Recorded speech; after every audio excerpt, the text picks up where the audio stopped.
Hey everyone, it is Wednesday morning. You know what that means. We bring back our favorite guest, Anna Kelly. How you doing, Anna?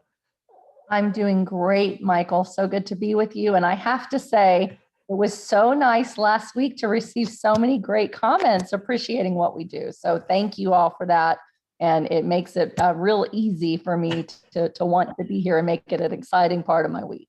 I was glad you took the time to look because yeah, they flooded the comments of video one last week saying thank you, thank you. So many nice things were said. So that was fun for me to read as well. People appreciating you for the quality person you are. So that was awesome. So hey, Thank you, what we Michael. what we wanted to start with today is legislative risk, right? I think something.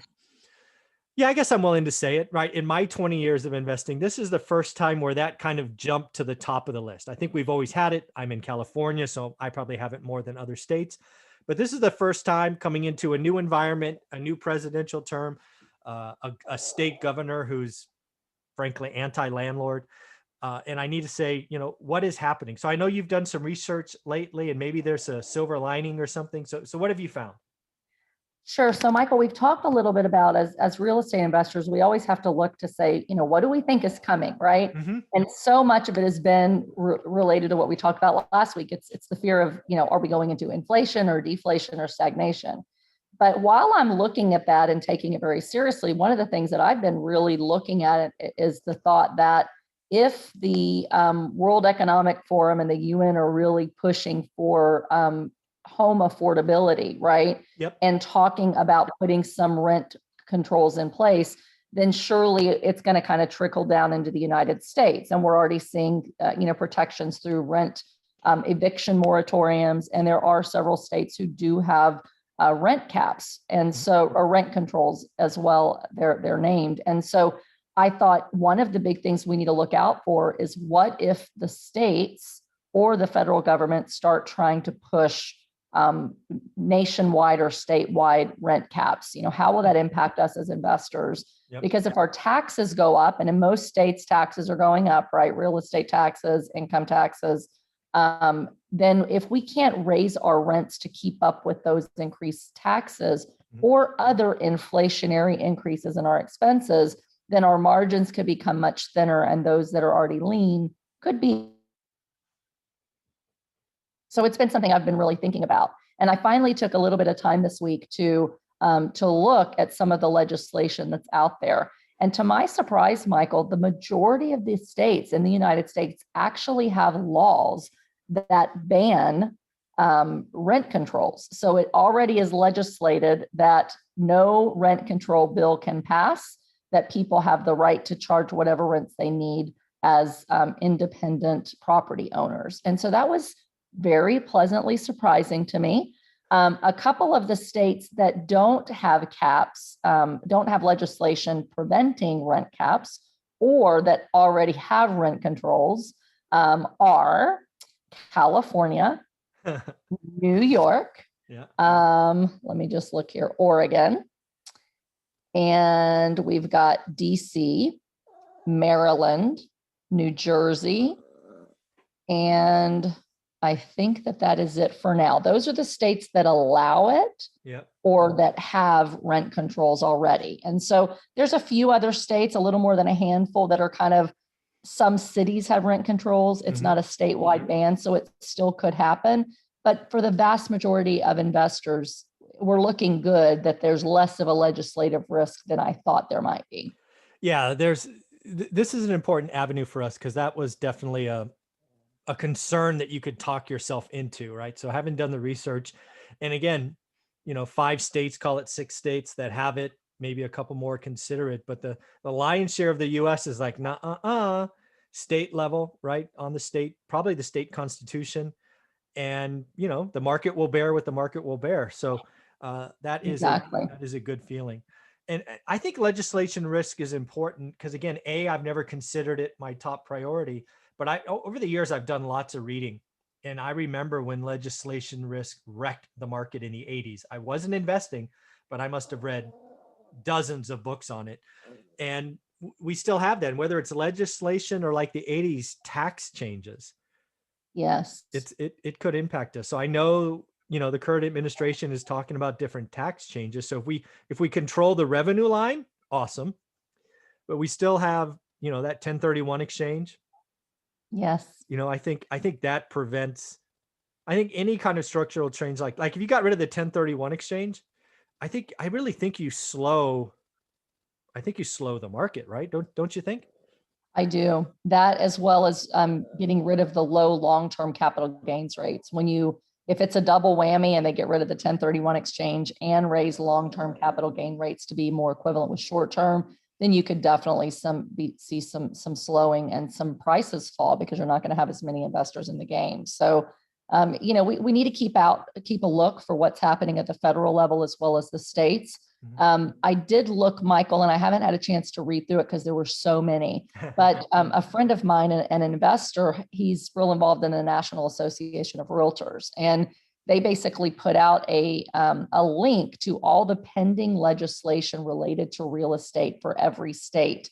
And just in Pennsylvania, for example, I think there are 67 bills proposed that could impact real estate in some way. Wow. So it's important for you as you're investing in these states. And quite frankly, I've never done this. I've never looked and said, what kind of pending legislation is there for real estate investors? If there is something, I usually get notified by American Apartment Owners Association or Pennsylvania Apartment Owners Association. But I'm really starting to think about, okay, the states that I'm really investing in, Texas, Georgia, Pennsylvania, for me, what is their proposed legislation? So that's something we should go out and look at. Google National Association of Realtors proposed real estate legislation. And that way you can keep an eye and keep a pulse periodically on what's happening in your state and how that legislative risk could potentially impact you as an investor. Yeah, I think that's a great idea. I'm going to do that. I got to imagine that Gavin Newsom and his boys have some nasty surprises for California. But thankfully, I think he's going to get recalled, or at least we'll have a chance to recall him. So maybe there'll be a change at the end of the year. But back to the 1031 exchange possibly going away. I want people to realize what you said and why it potentially happened. We said it would slow down the market and really might cause price drops of bigger properties because there's less buyers, right? And the reason that is because a lot of those, all 1031s, you lever up, right? You go bigger. And if you take out the ability to go bigger with equity you already have, and if you have to sell and take a tax hit, you just have less to invest. So, the bigger properties would have less markets. Yeah, absolutely. And not only that, but a lot of people are willing to take, 3 or 4 or 5% returns on their money on Class A brand new stuff because they know they're never going to have to pay a gain on that property. So when they sell it, they're just going to roll that in and continue to perpetually roll gains. So they never have to pay the taxes on it. But if you now have to pay a capital gain in the ballpark of 37%, right? Which is what they're potentially talking about. Now your 4% returns, if it was 6% returns, it becomes 4. Ouch. If it's 4% returns, it's somewhere 2.5, right? Yeah.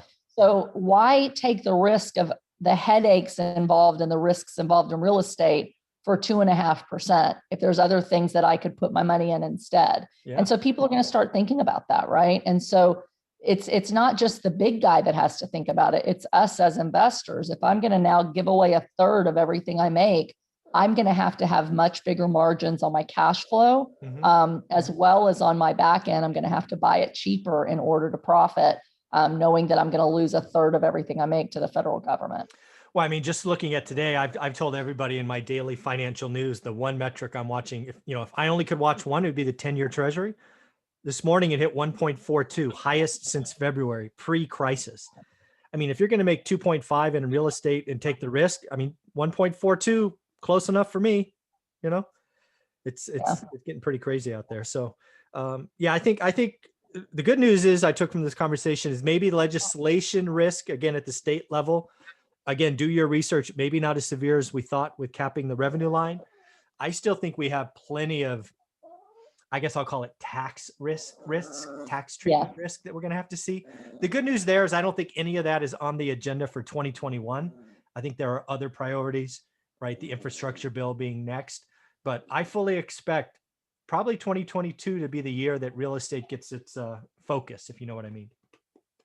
Yes, I think so. And I think we will know. It doesn't sound like they are moving to aggressively try to push for tax code changes in 2021. Yeah. I think they would have had to already start to kind of probably push it through. Yeah. But I'm thinking in 2022, we'll have a much better feel for what are they working toward and what kind of tax changes could impact us. And so we need to be thinking about, as we're buying things now, if any of those three, there's kind of like three core pieces to the tax benefits for real estate investors, really four. Okay. So we've got the depreciation benefit. So far, we're not talking about that going away. Yeah. But not heard that at all. Yeah. No, but bonus depreciation starts to phase out. So that's one piece of it. In fairness, though, that was scheduled to phase out already. That's nothing Biden has done. Correct. So I'm just saying, when you look at kind of the tax benefits, depreciation is one. We're still going to have it. We just may not be able to accelerate it because of the phase out. But the second piece is that the 1031 exchange, which we just talked about. The other two things are the capital gains rate, which Biden's already said he wants to eliminate the break points for the long-term capital gains. And he wants to raise income tax at the highest levels to 37%. So there's a potential that you are going from 10 to 15 or 20% gain to 37%. And then the last one is that stepped up basis. So this is really important. And a lot of people don't talk about it, but one of the reasons it's exciting to buy real estate, you build this legacy wealth. And when your children inherit it up to a certain dollar amount that changes every year for the inheritance tax, when your children inherit your property, they basically get the value that they got it for when you die. That's their new basis. And so they're not having to pay capital gains on you having a zero basis and then, being whatever it's worth today. So Biden has talked about wanting to eliminate that as well. So we need to be keeping an eye on all four of those, tax benefits for real estate investors and any proposed legislation that could change that, because all of those things could have a big impact on real estate values, at least in the immediate term. Yeah, the stepped up basis one is a sneaky surprise, because really what that does in most cases is it forces sales, because the kids can't pay the taxes, right? Most real estate investors, whether we like to admit it or not, are cash poor, right? They're asset rich, but cash poor. So you suddenly pass away, blah, blah, blah. Your kids get it. You got a zero basis. It's worth 2 million. The kids owe 30% of that. They can't find 600 grand to save their life. They got to sell it. And they're probably going to sell it at a discount because they need to pay the tax man. So that stepped up basis is sneaky in how punitive it could be if it's gone. Yes. And not to get too far off track, but it's one of the reasons it's really important to have life insurance too, Michael. So very wealthy clients of ours, when I worked at AIG, didn't usually buy life insurance because they thought they were worth so much more, right? It's because they could be self-insured with their assets, but it's so that the life insurance that passes to their children tax-free within certain limits can be used then to pay the inheritance tax on what they get. So when it comes to real estate, they haven't had to think about their real estate having to be covered by the life insurance.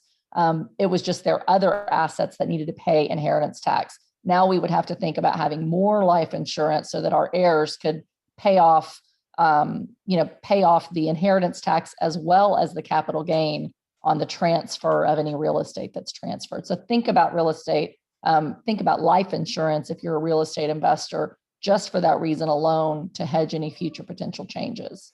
Awesome advice. I appreciate that. And that we will close this video. Thanks, Anna.